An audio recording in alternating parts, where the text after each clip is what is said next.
সোনা পাওয়া যায় না, ওই সোনায় কেন তোমরা গৌর সোনার তুলনা করছো না গরি? জাগতিক জগতের সোনা অলংকার করতে গেলে কিন্তু গালাতে হয় বাবা। সোনা গলে কিসে? সোহাগা। আর গৌর সোনা গলে কোন সোহাগাই জানে? এই ভক্তের নয়ন জল সোহাগায় গৌর সোনা গলে যায় গো। ভক্তের নয়ন জল সোহাগায় গৌর সোনা গলে যায় গো। নয়ন জলে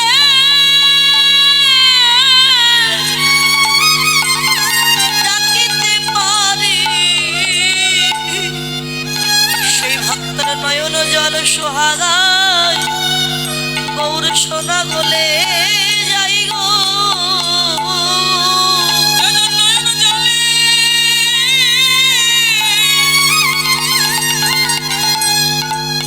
ডাকিতে পারে সে ভক্তের নয়ন জল সোহাগায় গৌর সোনা গলে যাই গো। এই ওই সোনার সাথে গোড়ার তুলনা করিস না নাগরী, যার তুলনা একমাত্র তারই কাছে। গোড়ার তুলনা এই জগতে কারোর সাথে সাজে না। তাই জগজন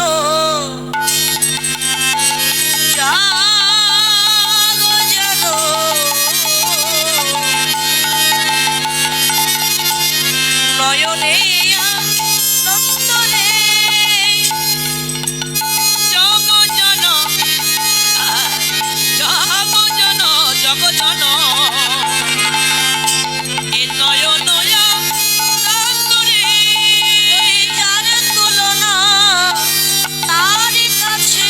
ওরে যার তুলনা তার কাছে, যার তুলনা তার কাছে। ওগো বলো তারে কিসে বাগনি, যার তুলনা তারই কাছে। বলো তারে কিসে বাগনি, যার তুলনা তার কাছে। জগজন নয়ন নন্দনে জগজন।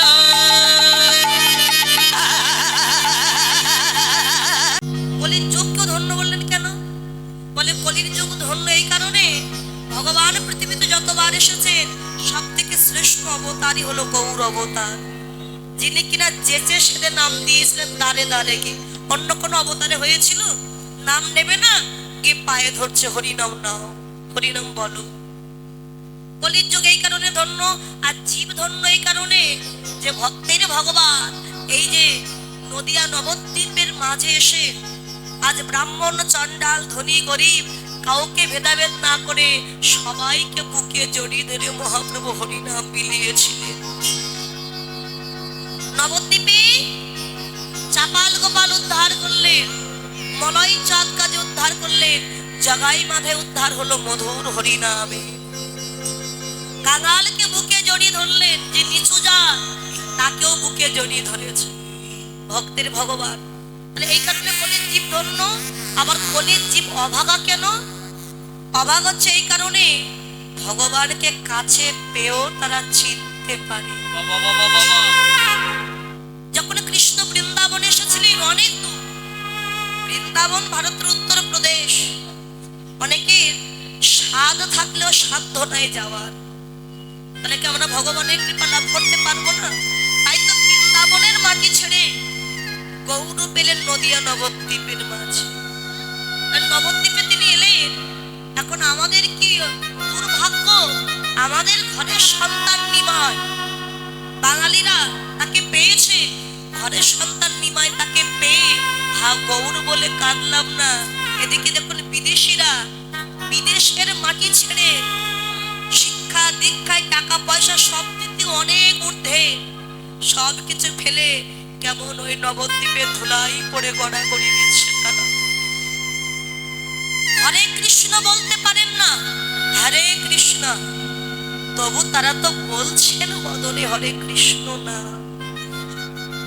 জয় পতাকা মহারাজজি যখন সর্বপ্রথম এসেছিলেন এই ভারত ভূমিতে, ওই দমদম এয়ারপোর্ট থেকে সবাই নেমে যাচ্ছে, কত মেম সাহেব কত সাহেব সবাই নেমে যাচ্ছেন, কোট প্যান্ট টাই পরা, গট করে নেমে চলে যাচ্ছে। আর জয় পতাকা মহারাজের তপ্ত কাঞ্চনের মতো চেহারা, সুন্দর। আগে প্লেন থেকে যখন নামছে ওই মাটিতে ভারত ভূমিতে আগে চরণ টানো, আগে মাথাটা ঠেকিয়ে ওখানকার ধুলি মাথায় নিয়ে গড়াগড়ি দিয়ে দিচ্ছে। যখন গড়াগড়ি দিচ্ছে সবাই বলছে কে কে কি তুমি ওখানে গড়াগড়ি দিচ্ছ কেন? জয় পতাকা মহারাজ যে বলেছিলেন, ওগো আমার প্রভু নদিয়ার পথে পথে হরিনাম বিলিয়েছিলেন ভক্তদের, ঘাটে মাঠে কোথাও বাকি ছিল না। এটা তো সে ভারতের ভূমি, ভারতের মাটি। তাই আমি এখানে প্রণাম করছি এই কারণে, যদি কখনো আমার গৌর হরি এই পথ দিয়ে হরিনাম গিয়ে যদি চলে গিয়ে থাকে, তার চরণ ধুলি তো আজও পড়ে আছে। তাই গড়াগড়ি দিচ্ছে এই কারণে, যাতে আমার ভগবানের চরণের ধুলি আমি একটু অঙ্গে মাখতে পারি। হরি হরি হরি হরি হরি বল।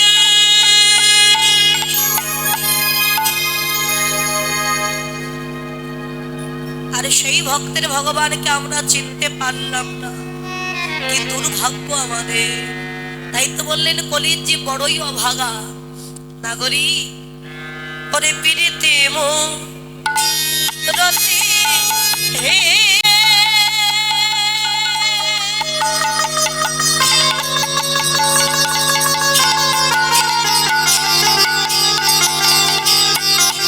রূপ স্বরূপ ধারো, পীড়িতে মন রতি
আর আধ্যাত্মিক জগতের প্রেম ভালোবাসার প্রীতি সম্পূর্ণ আলাদা।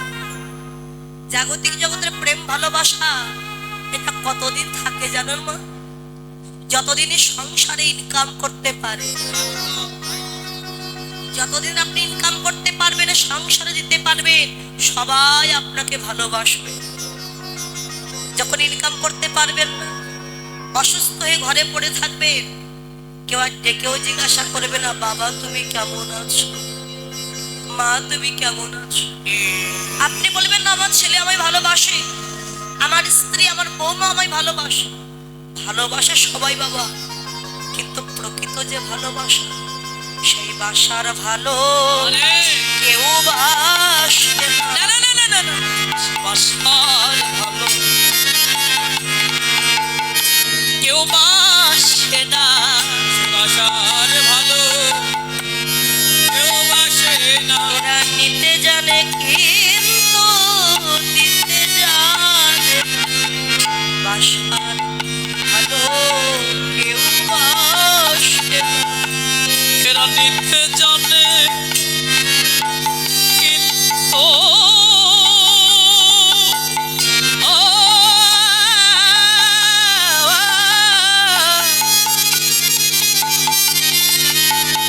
এরা নিতে জানে কিন্তু দিতে জানে না, ভালোবাসার ভালো কেউ বাসে না। প্রকৃত ভালোবাসার মতো কেউ বাসে না বাবা। সাধন ভক্তি হইতে হয় রতির উদয়, রতি গাঢ় হইলে তার প্রেম নাম হয়। আত্মীন্দ্র প্রীতি বাঞ্ছা তারে বলি কাম, আর কৃষ্ণ ইন্দ্র প্রীতি ইচ্ছা সে যে ধরে প্রেম নাম।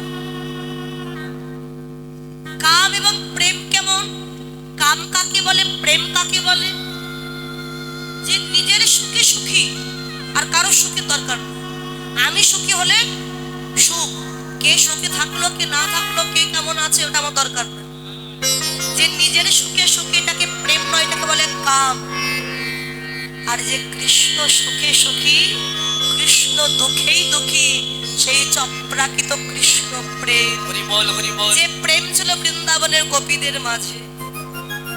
এই বৃন্দাবনের গোপীগণ কৃষ্ণকে ডেকে বলেছিলেন দয়াময়, আমাদের জীবনে সুখের দরকার, আমাদের জীবনে যত সুখ আছে সব তুমি নিয়ে নাও কৃষ্ণ, আর তোমার জীবনে যত দুঃখ কষ্ট আছে সব তুমি আমাদের দাও। কেন গোপীগণ তোমরা সুখের পরিবর্তে দুঃখ চাইছো কেন? সুখ চাও না? না প্রভু, আমরা সুখ চাই না। কেন জানো? সুখ পেলেই যে আমরা তোমায় ভুলে যাব প্রভু। যে সুখ পেলে আমরা কৃষ্ণ ভুলে যাব, সেই সুখ আমরা চাই। এমন দুঃখ এমন কষ্ট আমাদের জীবনে দাও যেন দণ্ডে দণ্ডে পলে পলে হা কৃষ্ণ বলে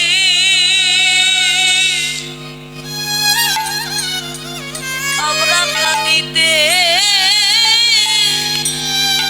পারি।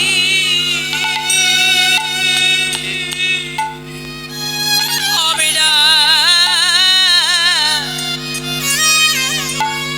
হা কৃষ্ণ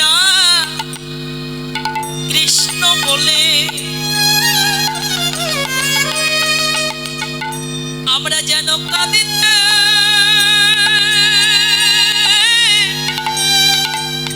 কাঁদিতে পারি। আমরা আর কোনো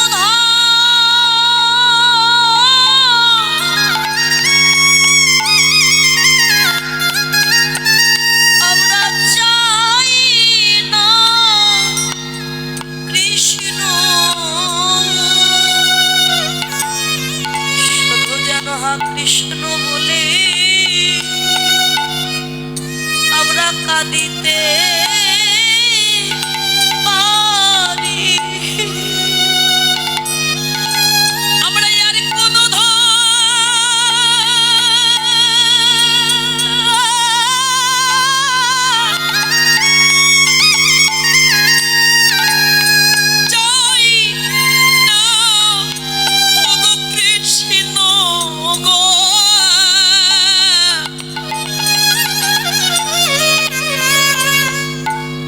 আমরা যেন শুধু হা কৃষ্ণ কৃষ্ণ বলে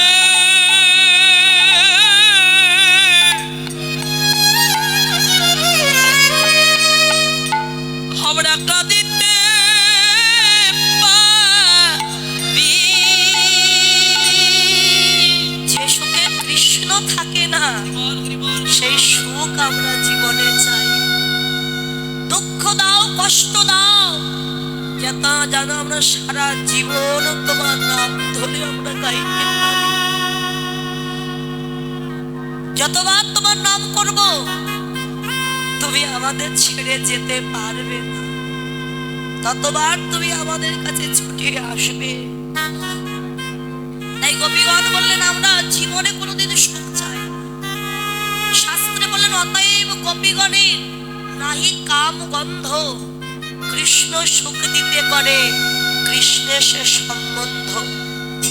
গোপীগণের দেহে কোনোদিন কাম ছিল না, কামের ভালোবাসা তারা ছিল না, তারা করেনি। তারা ছিল কৃষ্ণ সুখে সুখী আর কৃষ্ণ দুঃখেই দুঃখী। এত ভালোবাসত গোপীগণ। এই জাগতিক জগতের প্রেম, এটি প্রেম নয়, এটি হচ্ছে কাম। এই প্রভু আজকে স্বরূপ ধরেছেন জীবের আত্মস্বরূপ জাগানোর জন্য। আমি কে, কোথায় ছিলাম, কোথায় এসেছি, আবার আমি যাব কোথায়। আমি ছিলাম অপ্রাকৃত জগতে, এসেছি আজ এই প্রাকৃত জগতে। কাদের কৃপায়? পিতা মাতার কৃপায়। আবার যেদিন জগতে ছেড়ে চলে যাব, এসেছি যেমন একা, আমায় ছেড়ে যেতেও হবে একা। সঙ্গে যাবে কি? নিজের কর্মফল। জীবনে যে যা কর্ম করেছি এই কর্মফলই যাবে আমাদের সঙ্গে। তাই প্রভু স্বরূপ ধরেছে আত্মস্বরূপ জাগানোর জন্য। জীব, তোমরা কি আমার কথা ভুলে গেছো? মাতৃগর্ভে যখন ছিলে কত কেঁদে বলেছিলে, প্রভু আমাকে ধরার মাঝে নিয়ে চলো, পৃথিবীতে গিয়ে আমি তোমার নাম গুণকীর্তন গাইব। যেই না পৃথিবীতে এলাম, একটা সন্তান জন্ম নেওয়ার পরে কেমন করে কাঁদে, ওয়া ওয়া বলে কাঁদে। মা তখন বলে, দেখ দিদি আমার সন্তান কেমন বলছে, ও মা ও মা। একটু আগে যার জন্ম হলো সে কি করে জানবে আপনি তার মা? মায়ের পরিবর্তে অন্য কেউ তো হতেও পারে। বাচ্চা মা বলে কাঁদে না। বাচ্চা কাঁদছে ঠিক, কিন্তু আমরা শোনার ভুল করি। বাচ্চা কাঁদছে ও আ, মানে ও না, ও না। মাতৃগর্ভে আমি যাকে দেখেছিলাম এ তো সে নয়। তাহলে পৃথিবীতে এসে আমি কি আমার বান্ধবকে হারিয়ে ফেললাম? জনমের মতো যার কোলে দিচ্ছে বাচ্চা, তার বদন পানে তাকিয়ে ওনা ওনা বলে কাঁদছে। অর্থাৎ এরা কেউ নয় আমার বান্ধব, এরা তো কেউ নয়। মা তখন সন্তান কোলে নিয়ে মানিক আমার, বাছা আমার বলে যেই না কপালে চুমু দিল, আমরা সবাই কি করলাম? কৃষ্ণচরণ ভুলে গিয়ে মায়ার দাসত্ব করতে শুরু করলাম, মায়ার দাস হয়ে গেলাম। তাই তো প্রভু স্বরূপ ধরেছে, জি আই নামেতে, আই নামেতে মধুমাখা হরি নামেতে নামা, নামা নামা। কি নামাবো? হরি নামে একবার নয়নের বাড়ি নামা, মানে নামা। কেননা নামেই তো নামের কৃপা হয়, নামেই তো নামি নেমে আসে। তাই প্রভু যাচ্ছেন হরি নামেতে এতে আয়। আজও কি ওই আজও কি, আজও কি নবদ্বীপ চন্দ্র, আজও কি, আজও কি, আজও কি নবদ্বীপ চন্দ্র।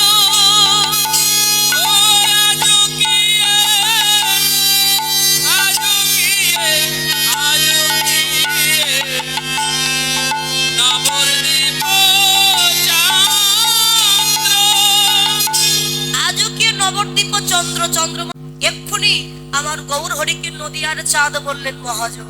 কেন চাঁদ বললেন? কেন চাঁদ তো একটা আকাশে আছে। মানে ওই চাঁদের সাথে আমার গৌর চাঁদের তুলনা করেছে। মানে কোন চাঁদের জ্যোতি বেশি? বাবা, জাগতিক জগতের চাঁদ যখন আকাশে উদয় হয়, দেখবেন তার কিরণ রশ্মি দিয়ে সমস্ত অন্ধকারকে নাশ করে দেয়। কিন্তু মনের অন্ধকার, বনের অন্ধকার আর ঘরের কোণের অন্ধকার কোনোদিন নাশ করতে পারে না। কিন্তু গৌরাঙ্গ চাঁদ কোন ভাগ্যবান ভাগ্যবতীর এই হৃদয় রূপ আকাশে যদি উদয় হয়, তার শুধু বাহিরের অন্ধকার নয়, দেহের মধ্যেও যে অন্ধকার আছে সেই অন্ধকারকে দূরীভূত করে দিয়ে ভিতর বাহির আলোয় আলোকিত করে দেয় গৌরাঙ্গ চাঁদ। জাগতিক জগতের চাঁদে কলঙ্ক আছে, ক্ষয় আছে, বৃদ্ধি আছে, পক্ষপক্ষী আছে, কিন্তু আমার গৌর চাঁদের কোনো ক্ষয় নেই। আমার গৌর চাঁদের কোনো কলঙ্কই নাই। আমার গৌর চাঁদ হচ্ছে অকলঙ্ক চাঁদ। তাহলে জাগতিক জগতের চাঁদ 16 কলা, বর্তমানে আছে 15 কলা। এক কলা আছে মহাদেবের জটার মধ্যে, কিন্তু গৌরাঙ্গ চাঁদ 16 কলায় পরিপূর্ণ। 16 কলা তাহলে কি কি? যেটা আমার গৌরাঙ্গ চাঁদ। তত্ত্বদর্শী বললেন অষ্ট সিদ্ধি, মণিমা, লঘিমা, মহিমা, প্রাপ্তি, প্রাকাম্য, ঈশিতা, বসিতা, কর্ম বসাইতা, হচ্ছে অষ্ট সিদ্ধি। আর ষড় ঐশ্বর্য, ঐশ্বর্য, বীর্য, যশ, শ্রী, জ্ঞান, বৈরাগ্য। তাহলে 8 আর 6 হচ্ছে 14, বাকি রইল 2। এক কলায় নবদ্বীপের মাঝে তিনি গৌরূপে হলে নবতীর্ণ, হচ্ছে 15 কলা। আর এক কলায় পারিষদ ভক্তগণকে সঙ্গে নিয়ে নবদ্বীপে করেন হরিনাম সংকীর্তন, হচ্ছে 16 কলায় পরিপূর্ণ হলো আমার গৌরাঙ্গ চাঁদ। ওই চাঁদের সাথে এই চাঁদের কোনোদিন তুলনা হবে না। না বলি আহা কামিনী কামিনী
বর্তমানে রাধা প্রেমে বিভোর হয়ে গিয়ে বললেন, আমি হলাম সে বৃন্দাবন রাধা, গতি হচ্ছে গজ যিনি মন্দ। আচ্ছা মা, গজ মানে কি মা? ও মা, গজ মানে কি মা? হাতি। হাতি দেখতে বিশাল বড়, কিন্তু নয়ন হচ্ছে ক্ষুদ্র, তাই না মা? আচ্ছা, হাতের চলন গতি কেমন মা? ধীর শান্ত গতি। দেখবে हस्ती चले बाजार में कुत्ता भूखा है हजारों, সুজন কি দুজনে মিলে সরেন্দ্র সংসার। হাতি যখন বাজারের মধ্য দিয়ে যায়, অনেক সারা কুকুর আছে হাতিকে দেখে ঘেউ ঘেউ ঘেউ ঘেউ করে, কিন্তু হাতি কখনো কুকুরকে ডেকে বলে না, কেন তোরা আমায় দেখে ঘেউ ঘেউ করছিস? হাতির লক্ষ্য কোথায়? তার পিঠের উপরে যে মালিক বসে থাকে, ওই মালিককে স্মরণ রেখে সে নিজের গতিতে পথ চলে। সরেন্দ্র সংসার কথা বললেন কেন? জাগতিক জগতে যদি কোনো বৈষ্ণব বাবাজি থাকেন, গলায় তুলসীর মালা নিয়ে, হাতে জপের মালা নিয়ে, তিলক দিয়ে কৃষ্ণ নাম গাইতে গাইতে যদি রাস্তা দিয়ে যায়, অনেক আর পাড়া প্রতিবেশী আছে ওই বৈষ্ণব বাবাজিকে দেখে উপহাস করে, ক্রিটিসাইজ করে, করে না বাবা? কি বলে, বড় বৈষ্ণব হয়েছে, দেখো দেখো। মাথায় আবার শিখা রেখেছে, দোরকপিন পরিধান করছে, বড় বড় তুলসীর মালা দিয়েছে, উপহাস করে। আপনি যদি কাউকে দেখে বলেন দাদা জয় নিতাই, আপনাকে দেখি উত্তর দেওয়া তো দূরের কথা, যদি জয় নিতাই বলে আমাদের দায়িত্ব কি? আমাদের কর্তব্য হচ্ছে জয় গৌর কিংবা আমাদের জয় নিতাই বলা। কিন্তু যদি জয় নিতাই বলি, অনেক আছে কি বলে, আমার জয় নিতাই বলছে, বলে না বাবা? অনেকে আছে উপহাস করে। কিন্তু ওই ভক্ত যদি লোকের কথা শুনে যদি চিন্তা করে যাক, আর আমি কৃষ্ণ নাম করবো না, লোকে আমার উপহাস করছে, ক্রিটিসাইজ করছে, বাবা একটা কথা মনে রাখবে, মানুষ আপনার সমালোচনা করবে দুটি কারণ। দুটি কারণ, এক, হয় আমি যখন ভালো কর্ম করব তখন আমাকে নিয়ে সব জায়গায় সমালোচনা হবে, জানিস অমুকের ছেলেটা কত ভালো, এটা করেছে সেটা করেছে, মানুষের মঙ্গল করে, এক আপনার নিয়ে সমালোচনা হবে। আর দ্বিতীয় সমালোচনা হবে কি, যখন আমি কোনো মানুষের ক্ষতি করব, খারাপ করব, তখন আমাকে নিয়ে বাজারে বাজারে সমালোচনা হবে। এখন আমি যদি কৃষ্ণ ভক্ত হয়ে মালা জপ করি, আমাকে নিয়ে যদি মোড়ে মোড়ে সমালোচনা করে, বাড়িতে বাড়িতে সমালোচনা করে, আমি তো জানি যে আমি কোনো খারাপ কাজ করিনি, আমি ভালো কাজ করেছি, ভালোর জন্যই আমাকে নিয়ে সমালোচনা করছে, করুক। করতে করতে যেদিন ওদের মুখ পেকে যাবে, ওই বদন দিয়ে আর সমালোচনা নয়, ক্রিটিসাইজ নয়, কৃষ্ণ নামই বদনে উচ্চারণ হবে। বলতে থাকুক, আপনাকে দেখে উপহাস করে বলছে হরে কৃষ্ণ, আপনি মনে কষ্ট পেয়েছেন, কারণ আপনাকে দেখে উপহাস করছে, কষ্ট পেয়েছেন, বাবা বলুক। বলতে বলতে দেখবেন নামের কৃপা যেদিন হয়ে যাবে, নাম ছাড়তে চাইলে হরি নাম তাকে ছাড়বে। হরিদাস ঠাকুরের হরি নাম ছাড়তে চেয়েছিলেন, তাকে 22 বাজারে বেত্রাঘাত করলে। এমনকি হরিদাস ঠাকুরের ধ্যান ভাঙার জন্য লক্ষ হীরাকে পাঠিয়েছিলেন। লক্ষ হীরা, লক্ষটি হীরা একসাথে করলে যে জ্যোতি, লক্ষ হীরার রূপ ঠিক তেমন। লক্ষ হীরা গিয়ে ওই যে সুন্দর সেজে গুজে গিয়েছিলেন ধ্যান ভাঙাতে, বাবা গিয়ে দেখলেন হরিদাস ঠাকুর হরিনাম করছে। হরিদাস ঠাকুর বলেন বসো, গিয়ে নাচ গান করছে, সে তো বাইরে ছিল, নাচ গান করছে। হরিদাস ঠাকুর না দেখে নয়ন মুদ্রিত করে বলেন বসো। লক্ষ হীরা মনে মনে বলছে বাবাজি বসতে যখন বলেছো যাবে আর কোথায়, আমি তোমার ধ্যান ভাঙাবই, তোমার সাধন ভজন নষ্ট করবই। সারা রাত বসে থাকলো, কথা হলো না। দ্বিতীয় দিন রাত্রেবেলা আবার গেছে, হরিদাস ঠাকুর বললেন বসো। আবারও বসে সারা রাত হরিনাম করছে আর বসে বসে শ্রবণ করছেন লক্ষ হীরা। সেদিনও কথা হলো না। পরের দিন আবার গেছে, গিয়ে চিন্তা করলেন ও বুঝেছি, আমি তো বাইজি, আমার নাচ গান বোধ হয় বাবাজির পছন্দ হচ্ছে না, তাই বাবাজি যেমন কৃষ্ণ বলছে আমিও কৃষ্ণ বলবো, তাহলে আমার দিকে অবশ্যই তাকাবে। আর আমাদের সাজ পোশাক মনে হয় বাবাজির পছন্দ নয়, বাবাজি যেমন বাবাজি সেজে বসেছে আমিও মাতাজি সেজে আসবো। পরের দিন রাত্রেবেলা সবকিছু ছেড়ে ওই যে মাতাজির বেশ গেরুয়া বস্ত্র, গলায় তুলসীর মালা নিয়ে যখন গিয়ে বসে নাম শ্রবণ করছে, নাম শ্রবণ করতে করতে নাম যখন কর্ণকুহার দিয়ে হৃদয় মন্দিরে প্রবেশ করেছিল, ওই লক্ষ হীরা আছাড় খেয়ে পড়েছিল হরিদাস ঠাকুরের চরণে। নয়ন জলে যখন হরিদাস ঠাকুরের চরণ দুটি ধৌত করে দিলেন, হরিদাস ঠাকুর নয়ন মেলে বলেন, কে তুমি মা? যেই বললেন মা, লক্ষ হীরা চরণ ধরে কাছে, প্রভু তোমার এত কৃপা, আমার মতো একটা বাইজি সে কি না তোমার হরিনাম শ্রবণ করে তোমার মতো বৈষ্ণবের কৃপা পেয়ে সব কিছু ছেড়ে আমিও কেমন হরি নামে কাঙাল হয়ে গেলাম। নামের কৃপা পেয়ে পরমা বৈষ্ণবী হয়েছিলেন লক্ষ হীরা। হরিদাস ঠাকুর নিজে তাকে কৃপা করে পরবর্তীতে ওই বেনাপোলের আশ্রম যে জঙ্গল, সেখানকার কুটিরের দায়িত্ব দিয়ে লক্ষ হীরাকে দিয়ে হরিদাস ঠাকুর চলে গিয়েছিলেন। তাই বৈষ্ণবের পরশ যদি একবার অঙ্গে লাগে, এ জগতে যারা অসৎ ব্যক্তি, খারাপ ব্যক্তি, তারাও কিন্তু একদিন একটু ভক্ত হয়ে যায়। সাধুগুরু বৈষ্ণবের পরশ এমনই পরশ, যদি একবার অঙ্গে লাগে, সেও কেমন পথে পথে কাঙাল হয়ে খেতে বেড়ায়। ওই বৈষ্ণবের চরণ ধুলাই পড়ে গড়াগড়ি দেয়, বৈষ্ণবের চরণ ধুলায় গড়াগড়ি দিয়ে কেঁদে কেঁদে কি বলে জানো, আমার এই এমন ভাগ্য হয় কি না হয়। বৈষ্ণবের চরণ দুটি হৃদয়ে জড়ায় ধরে সে যে নয়ন জলে ভক্ত চরণ ধৌত করে সে যে নয়ন জলে ভক্ত চরণ ধৌত করে দেয়। যদি বৈষ্ণবের পর একবারে অঙ্গে লাগে, দুটি নয়ন জলে চরণ ভক্ত চরণ ধৌত করে দেয়। যদি ভক্ত চরণ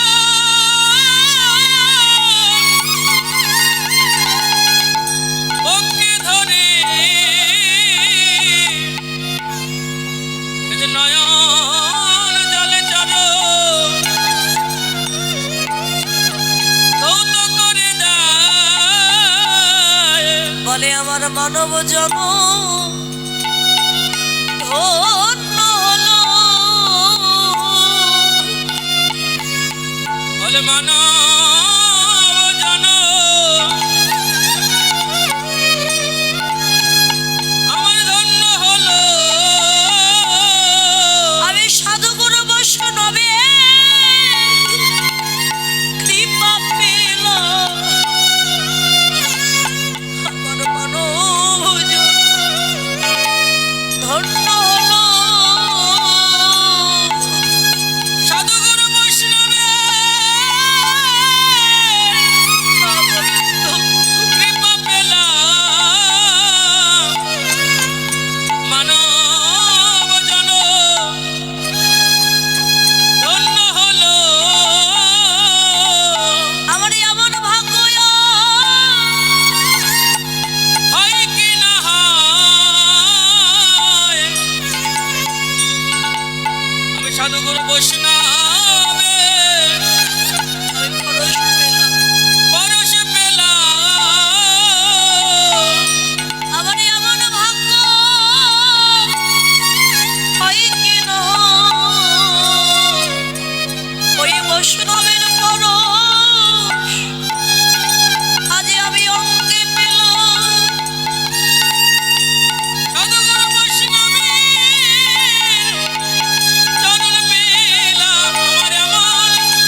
আর বললেন ললিতা বিশাখা চল আমরা সূর্য পূজায় যা। ললিতা বিশাখা কাদের বললেন? ওই যে রায় রামানন্দ স্বরূপ দামোদর, এনারা তো সে বৃন্দাবনের ললিতা বিশাখা নামক সখী যারা নাম ভেদ করে ধাম ভেদ করে নবদ্বীপে এসেছে। আজকে সেই রাধা প্রেমে বিভোর হয়ে মহাপ্রভু বললেন আজ আমি সূর্য পূজায় যাব। মা যদি নহি পুন বসনে আবৃত তনু, মা যদি নহি পুন বসনে আবৃত তনু, আর মা যদি নহি পুন বসনে আবৃত তনু, কতই পূজাব সুর, কতই পূজাব সুর। আমি পুজিতে যাব গো, পূজিতে যাব গো, সূরজ দেবতা পুজিতে যাব। সূরজ দেবতা পূজিতে যাব গো, কতই পূজাব সুর, কতই পূজাব সুর। আমি যাব সুর পুজিতে। সুর, সুর মানে দেবতা। কোন দেবতা? আমি যাব সূর্য দেবতা পূজা করতে। সুর আর অসুর, অসুর মানে তো রাক্ষস দৈত্য, আর সুর মানে হচ্ছে দেবতা।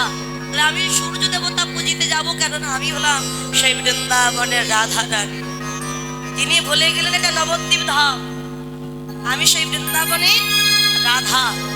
আমি যাব সূর্য পূজায়। কম্প পুলক ঘাম সরভঙ্গ অনুপম, চম্পকপুলক ঘাম সর্বাঙ্গই অনুপম, চম্পকপুলক ঘাম সর্বাঙ্গই অনুপম, আনির জল পরিপূর, আনির জল পরিপূর। হাজারো অষ্টসাত্ত্বিক ভাবে অষ্টসাত্ত্বিক ভাবের উদয়, অষ্টসাত্ত্বিক ভাবের উদয়, দেখিলে যেন এই মনে হয় অষ্টসাত্ত্বিক ভাবের উদয়। দেখিলে যেন এই মনে হয় অষ্টসাত্ত্বিক ভাবের উদয়। নয়নের জল পরিপূর। অষ্টসাত্ত্বিক ভাবের উদয় হয়েছে। অষ্টসাত্ত্বিক ভাবকে কি? শ্বেত স্তম্ভ রোমাঞ্চ স্বরভেদ বৈবর্ণ কম্পন অশ্রু প্রলয়, এই মহাভাবের বিকার ঘটে মহাপ্রভু যাচ্ছেন। বাম জয় বাস, রাধা মোহন ওরে বাম জয় বাস, বাসর মুখ ঝাপায়ে, বাম নয়নে ঘন ছাই গো। বাম নয়নে